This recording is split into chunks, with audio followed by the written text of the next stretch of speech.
Hello students, in the earlier video we have discussed about entropy, spontaneity, quantitative definition of entropy and the reaction related to it, and also we have discussed with example that how the entropy for the spontaneous process is greater than 0.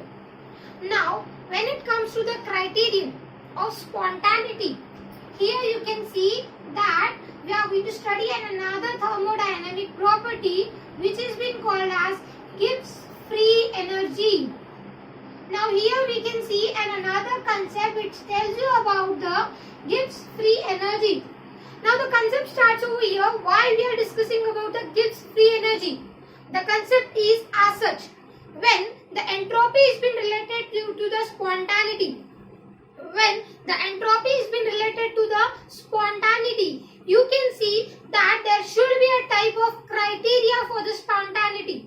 Criterion of a spontaneity with respect to a thermodynamic property of a system. As we have seen that the second law of thermodynamics is the total entropy of a system and its surrounding is increases in a spontaneous process. So there should be some type of criteria for the spontaneity. So that is why it has created curiosity amongst the scientists, and definitely they have started with another new type of thermodynamic property which has been stated as Gibbs free energy. Now the definition is as such. You can see Gibbs free energy is G is equals to H minus T delta S. H minus T delta S, difference between the enthalpy and temperature and entropy. Also you can see as enthalpy is a thermodynamic property, temperature and entropy. So as all these are the thermodynamic property, automatically it is going to make Gibbs as a thermodynamic property as well. So it becomes what? It becomes delta G is equals to delta H minus T delta S.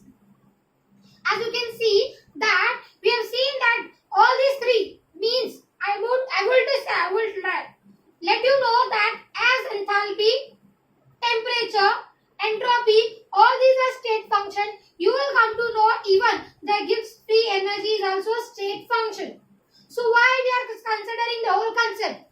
Because we want to see that Gibbs free energy is also been related to the spontaneity, or you can indirectly mention that the Gibbs free energy is been related with the second law of thermodynamics. So now as you can see the Gibbs free energy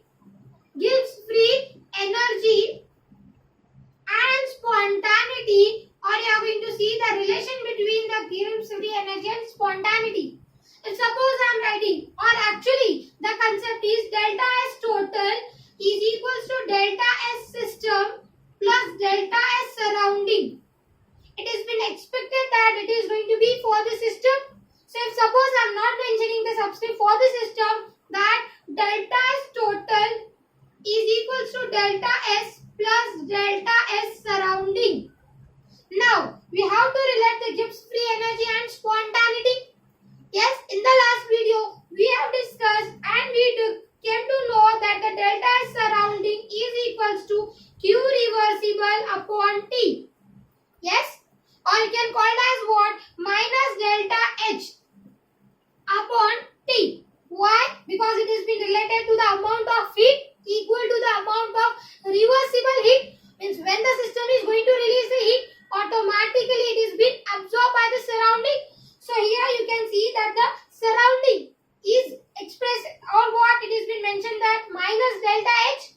Now what is going to happen that when I am mentioning delta S total is equals to delta S system, I should not write the subscript, plus delta S surrounding.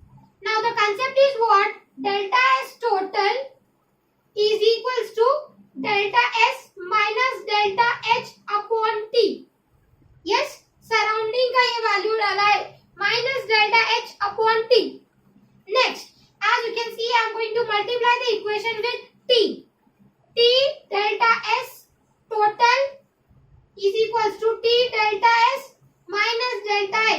Multiply किया ना तो ये दोनों t cancel हो जाएगा. Next I am going to multiply the whole equation with minus. It becomes minus t delta s total is equals to minus t delta s. This is going to become positive delta h. The equation becomes minus t delta s total is equals to delta h minus t delta s. Rearrange the equation. It becomes what? Delta g is equals to minus t delta s total. Here you can see that the value for both of them is totally opposite. Entropy is negative. Entropy is negative, whereas Gibbs free energy is positive. So whatever the concept was for spontaneity for this entropy, you can see that is totally opposite for the Gibbs free energy. It means what? That the value for the delta G is going to be less than 0 for the spontaneous process. Yes, it is going to be greater than 0 for the non-spontaneous process. Of course, it is going to be equal to 0 for an equilibrium. Yes, the equation itself tells you about that both of them are totally opposite from each other because their sign tells you about. Now the concept here you must have understood about the Gibbs free energy, why we have related these. The relation is as such that the spontaneity, to maintain the criteria of spontaneity in a thermodynamic property of a system. Here, as we have seen that the Gibbs free energy and spontaneity related with the second law of thermodynamics, and also we have seen that how the Gibbs free energy and an entropy are opposite with each other. Yes, when the delta S is going to be greater than 0, it is going to be less than 0. That is going to be less than 0. Here you can see the greater than 0 and delta G is going to be equilibrium for both. S is also equals to 0 and G is also equals to 0 for the equilibrium state. Now students, I believe you must have understood the whole concept behind the Gibbs free energy. Now in the next video, we are going to find out the relationship between the Gibbs free energy, delta S and delta S. Till then, study well at home. Thank you.